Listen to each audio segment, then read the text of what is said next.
I was the last in a long line of grandkids on both sides of the family. No one has ever said as much, but I'm pretty sure I was an oops baby. The result of one too many glasses of wine and a couple over 40 who thought unplanned pregnancies were for teens. Oops. By the time I came along, both of my grandmothers had already passed away, and my grandfathers were elderly and lived in different states. Trying to coordinate travel plans for a family of 5, including an infant, was difficult on a budget, and neither of my grandpas were up to frequent trips, so visits were rare and spaced out over long periods.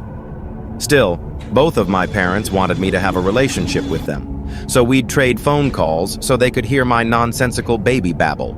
They'd write me letters for Mom and Dad to read to me, and they'd get crayon scribbles in return. When I was 3, they both started to experience declines in health. First my maternal grandpa, then my paternal one. Fearing the worst, Mom purchased a pair of teddy bears, the kind that had recorders in them so you could record a message that would play when the bear was hugged, and made sure to get a message saved from both. My mom's father died when I was 4. A few days after his funeral, I was given a white teddy bear with bright blue eyes that twinkled from beneath a plaid flat cap and a green sweater. When I gave it a squeeze, I heard my grandpa's slightly muffled voice from its stomach. "I love you, Sadie." 2 years later, after Dad's father passed, I got the other one. It was a slate gray color, and the stitching on his face gave him a rather serious expression for a stuffed animal. A pair of red suspenders held up his tan trousers. I fell asleep hugging it, and my dad told me some years later, with tears in his eyes, that randomly throughout that night, he kept hearing Grandpop's voice coming from my room. "I love you, Sadie."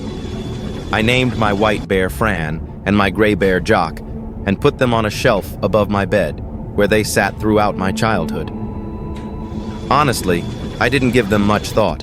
They had become fixtures of my room, the same way the lamp and dresser were. Every now and again, I'd come home from school to find one of my parents standing beside my bed, looking up at the bears or giving them a little squeeze. Even as time passed, they still recited their single phrase without fail.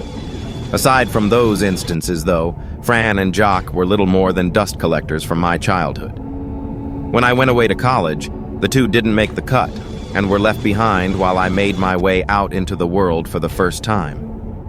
I think my parents were a little disappointed that I wasn't more sentimental over the teddies, but any memories I had of my grandpas were hazy at best, and I didn't have the same emotional connection that they did.